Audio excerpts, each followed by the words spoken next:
Hi, welcome to day 16 of the Epic Relationships course. Now, this video I have a bit of a forewarning about. Because knowing this, if you understand this, what I'm about to give you, because this video is titled, You Can't Force Love. And I wanted to put in brackets, but you can definitely influence it. But this is one of those things that we have to be careful about. Because if I tell you what to do and how to do it, this is why I'm very adamant about things, because I don't want things to be a cognitive game. You know, there's the phrase, you can't think yourself out of a feeling situation. That the stuff that I'm about to give you, the stuff that I'm about to share with you, is important to understand that, you know, it can turn into a mental game. You know, we don't want it to be a mental game of relationships, or if you're single, to be like, this is what I've been doing wrong, and try to analyze it and micromanage every little element of it, you know? Or if you're in a relationship, everything always goes really well until one thing goes wrong, right? So it's like, understanding this is one of those things that I want you to know this, like embody the feeling, like any thoughts that you have that while I'm expressing this to you, embody that feeling, but ultimately at the end of this video, I want you to try and forget it. Because it's good to be aware of this and to understand it when you need it, but when it comes into a cognitive game of like a trade, you know, when we get into like a level 3 relationship where we're thinking, oh, you know, like, but they don't love me anymore, or they just got to do this, or why don't they do that anymore? I wish they did this. Then we can understand, like, okay, well, then we got to try this, but what I'm about to give you. But, you know, it can turn into this mental game, and it can, for people who overthink, this can make you overthink intensely. So that's why I'm having a little bit of forewarning, because the stuff that I'm about to give you is very powerful. And the stuff that, you know, as always the phrase is, you know, you should always use a superpower for good. So let's use this for good.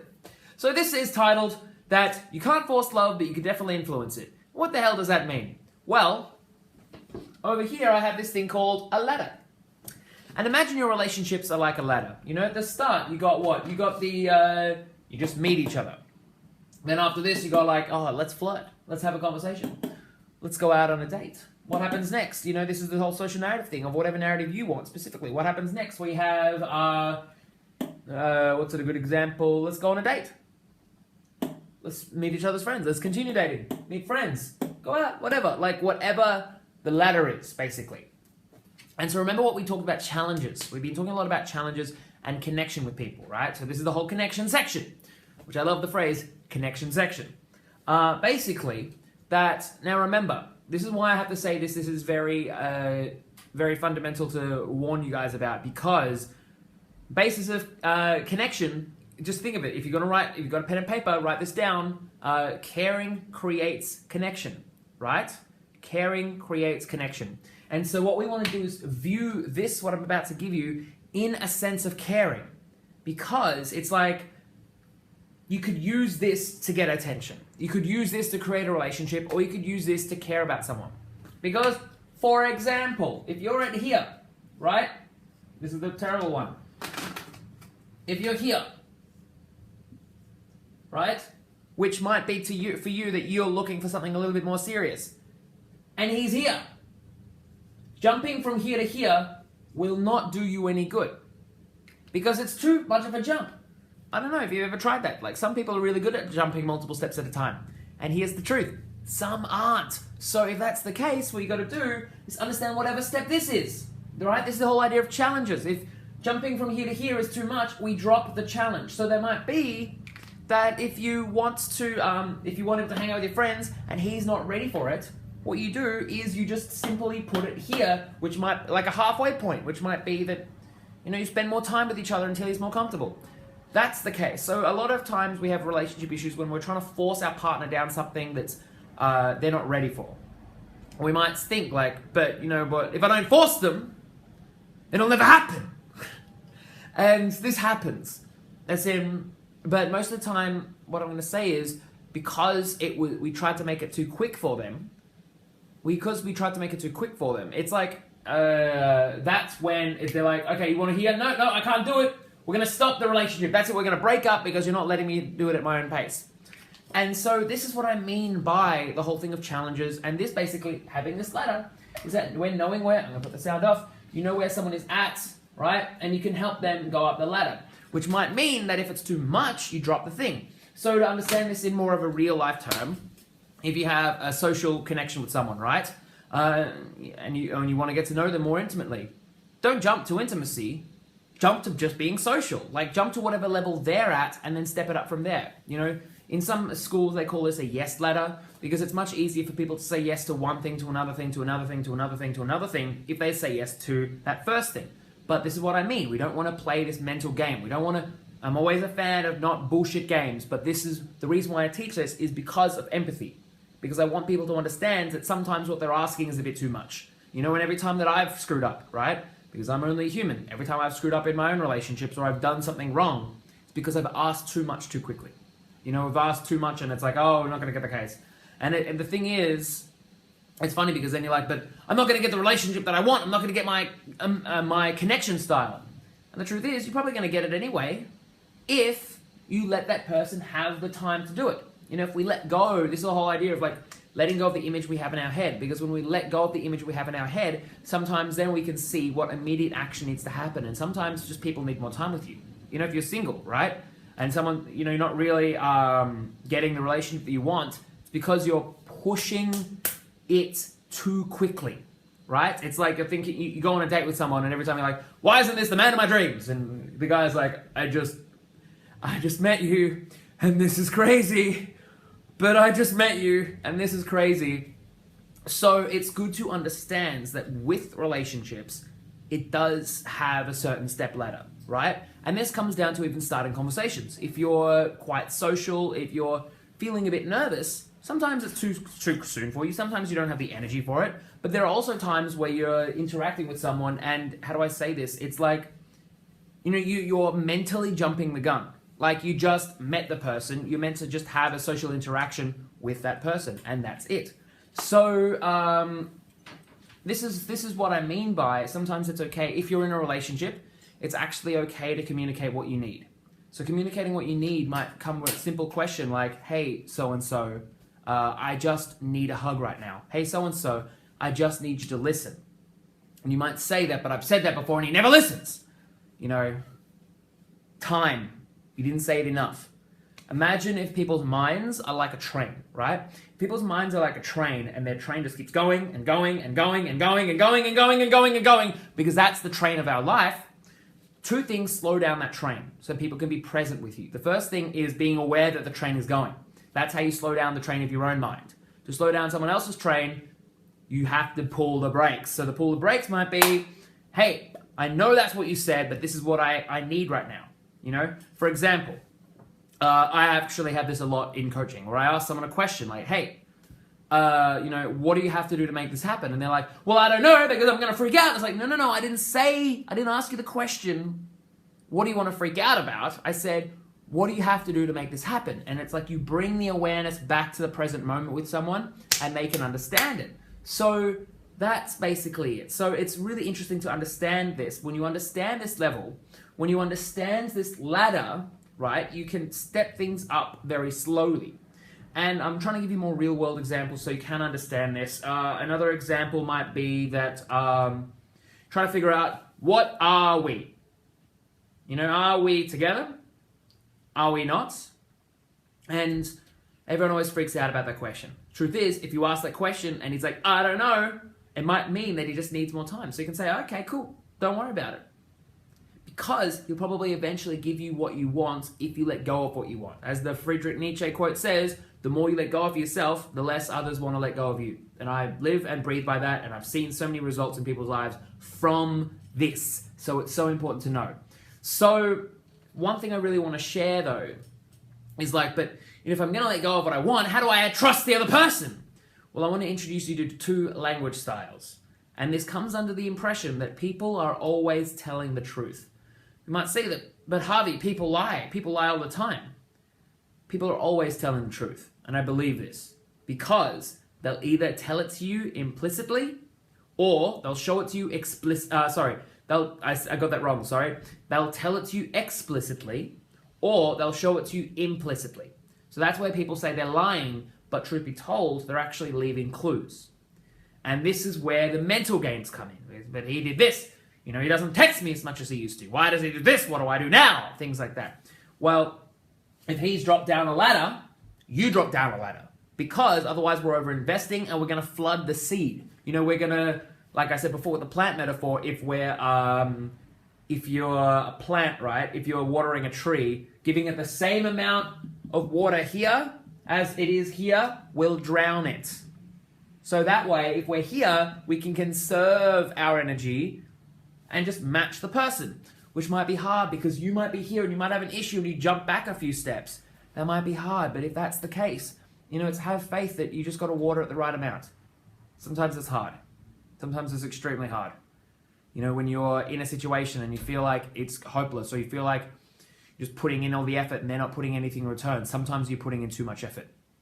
People need to invest in order to want something. If you buy a car, you feel so much more affinity for it. If you let someone else buy you a car, it's just the car. You don't really care. Growing up, I didn't care about the car I was given. I was given a car. Then eventually in my life, when I bought my own car, it was my baby. Fucking looked after that shit. It was my baby. So if people are always telling the truth, then that's interesting. Because it means people always have a good intent.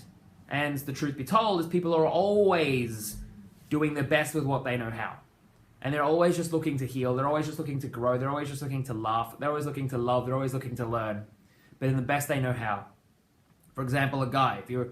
If you've ever encountered a guy who's a hardcore player, all right? A guy's a hardcore player. Probably he's just a player because he wants the same thing that a guy who's in a relationship wants.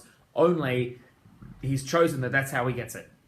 He's chosen that he gets his attention through multiple people. He doesn't get it through just one person. While the person who's missed a relationship is like, why do I want multiple people? I can get it just from one person. That's ridiculous. And so, truth be told, everyone just wants the same thing. They just want to be loved. They just want to be contained. They just want to be held. So that's the most important thing to understand and to really empathize. This is why this is about empathy. It's understanding that sometimes we give people way too much, that they're not quite ready for it yet. And so we have to respect that and drop down our level for them. If you're in sales, you'll understand this. But people do it in sales because they're like, punch, punch, punch, punch, punch. Let's get the sale. You should only ever really sell something if you really care about the person and the product and the thing and you think it's going to be worth their value. If not, then don't do it. That's what I do with my sales. Seems to work for me in some elements. So my other thing is, I've got so many points that I want to share with this. The thing is, what is it? The idea is also, write this down. We condition people to be in relationships with us. Which means that, if we allow people to, if we invest too much into people and they don't invest back, they're going to get used to doing that. If we hurt someone so much, they're going to get used to us hurting them. If we scold them every time they do something, they're going to get used to that. And so that's why it's really important to understand that, honestly, the things that we do, the things that we say are often things that we don't say do these things. But I want to talk a little bit about fear, anxiety, and hurt and things like that for a second now. Because this is really important to understand this, is that what gets us so anxious, by the way, is I can give you the strategy, but if you don't do it, it's because the strategy wasn't the issue, it was a psychology issue. I'm not saying that you need to see a psych. I'm just saying it's a thing, it's the way we think, it's a belief issue, right? So I want to just introduce an interesting concept. And this is an interesting concept that once I understood this, it changed the course of my life in a very profound way. And that is just simply that we choose our reality. We really choose our reality. And for some people, it's like, but I don't choose to get angry. I don't choose to get hurt. I don't choose to get upset. I don't choose to have someone hurt at me. But we choose our reactions. We choose how much that affects us. And sometimes our reactions then create reality. For example, if someone doesn't message you, right? I've seen this time and time again. Someone doesn't message you, and then you get really angry. Then you say something really angry, and it pushes them away so that they don't message you more. Imagine if you didn't get angry, and then you just took a step back because they didn't message you. They would start messaging you more. Simple as that. So, I want to talk about the idea that we choose our own reality, and we choose our reactions to our reality. And sometimes we don't realize it, but we do it for a reason. we wouldn't do it if there wasn't a reason. Like I said, everyone wants to live, everyone wants to laugh, everyone wants to learn. We wouldn't do it if there wasn't a reason. So I want to share this with you. This is the simple idea, and I'll give you one from my own life. For example, I once really upset someone. Not that badly, just upset them in a conversation. And oh boy, did I take that personally. I took that personally for like a month or a lot longer than that. Really thinking about the situation. I shouldn't have done this. We both apologized. Like, I apologized, they apologized. It was fine. But I still was like, oh, what's wrong with me? Woe is me. Oh, me. What's wrong with me? And then I realized this. I asked myself the question. And here's the question I'm going to get you to ask yourself with the homework. I like mentally beating myself up because. So you say, I like whatever pain or emotion you're feeling because, and then you complete the sentence. And so I said, I like mentally beating myself up because it means that I cared. That if I didn't do it, it doesn't mean that I cared. And then you realize that doesn't make sense. But it's really important to touch into those feelings. For example, if you're nervous, you're like, I like being nervous because it means that I get to connect with other people that are being nervous. Or I like to be nervous because it means that I got something to work towards. Or I like to be nervous because it means that I like to keep small. And these are the things that we don't realize that sometimes we're doing. For example, if you're ever in a situation where you don't know if you want to be with someone, I like to be undecided if I want to be with that person because then it means I get the best of both worlds. And then you go, am I really getting the best of both worlds? Because then you get the real thing. That's why I say most people, when it comes to our emotions, we don't really truly know why we're doing things. So that's why it's really important to observe ourselves. That the only true power we have is to observe ourselves. And then that's it. So it's really important to know this because if you're trying to push someone up the ladder too quickly, we got to look at what's happening. For example, if you're on Tinder, right? Let's get a real world example. You're on Tinder and you hate it. You're on Tinder because every time you go with someone, it's terrible. And you keep going back to Tinder. You ask yourself, I like to be on Tinder because it means I can be lazy. That's how I would answer that question if I was on Tinder. You would say, I like to be on Tinder because it just gives me more options. And you're like, are you really getting more options? Because if you go on Tinder, you get Tinder guys or you get Tinder people, so that's really important to know is that these unconscious pattern behaviors are the things that sometimes we do. Like everyone's like, oh, am I self-sabotaging? Am I doing this? It's like, this is how we get to the core of it. If we are self-sabotaging, if we are addicted, if we do want something. Like people say, like, I like watching television because it gives me a distraction or it contains me. Yesterday I was having a chat with someone. It was a philosophical chat. It was just incredible because the word entertain, enter, meaning enter, like to be inside, and tain is comes from a Latin word tenera, which means like a container. So enter a container. So the word entertain means enter a container. So look at me. I'm entertaining you. Ooh, look at this. Because I'm entertaining you. And then you realize how many things enter your mind into a container. And do you want to be in a container? That's why it's really important to be aware of these things.